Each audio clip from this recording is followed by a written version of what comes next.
to the U.S. if action's taken?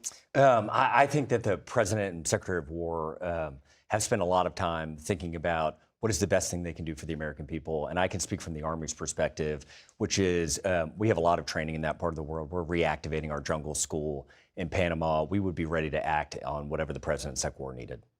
But no orders beyond these exercises at this point? We don't talk about those kinds of things, but we would be ready if asked. Okay. I do want to ask you about what has been happening with this shutdown. The government's now funded through January 30th. You did get from Congress full year funding for Veterans Affairs and military construction, a few other measures in this short-term bill.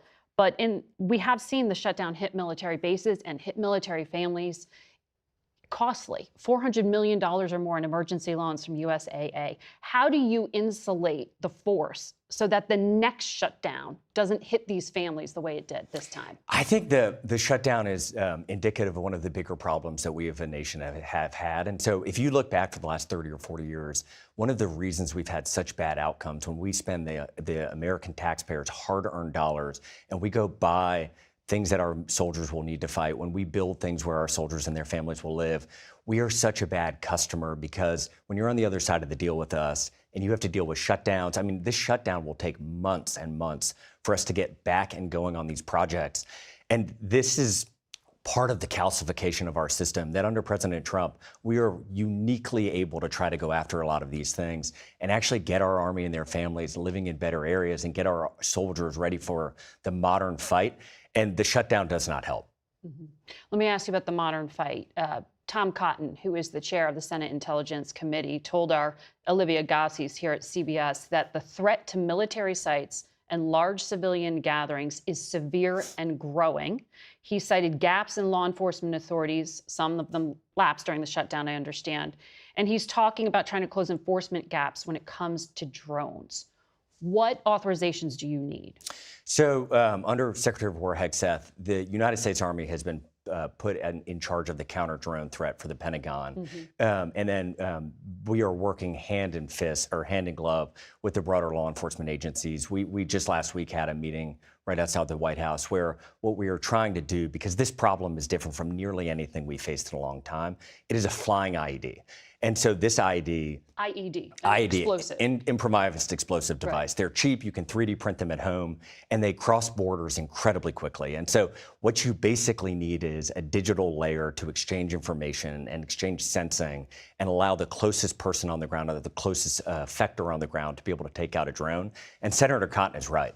I mean, this is the threat of humanity's lifetime. What's occurring in Ukraine, what's happening in Russia, if you look at the speed and scale of the devastation that can come from drones, we as a federal government have got to lead on it. But I'm really optimistic. This is actually something we are doing right. We are partnering with both federal law enforcement. In a couple of weeks, we're having the Sheriff's Association come. We were just at the NYPD. We're including all of the different law enforcement agencies, thinking about the borders and the ports and the upcoming NFL games and Olympics and World Cup. Like, this is something we as a nation can lead on. And so under President Trump's leadership, we are moving fast at this problem.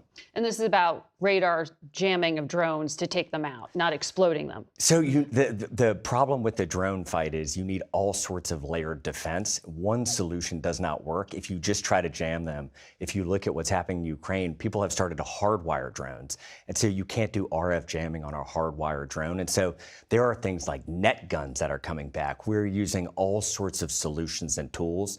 And it makes it even more complicated when you're by an airport and you're doing it in your own homeland. You just have different authorities. And so a lot of this is a human problem of communication, command and control, and having a layered set of solutions that you can use for any given problem.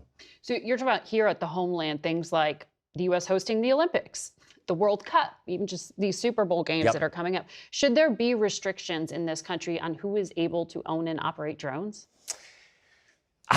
I'm pretty optimistic that we will be able to figure out a solution where we will know what is in the sky at every moment across our country all at once. And so if you think of the president's... We're not there yet. We're not there yet. But under the president's Golden Dome, I would think about this like a golden mini dome, where if you took one of the sites for the World Cup, we are heavily focused on being able to see everything in the area, have all of the interceptors we will need, have all of the training for all of the different forces that will have to be able to act. And so to your specific question, I think we are trying to design a system so that Americans are able to fly drones, so that commercial companies like Amazon, like the future of delivery in a lot of ways is commercial drones. And so we will just have to deconflict the skies working with the FAA. But this is a big topic. I check in with Secretary of War Hegseth on this almost weekly.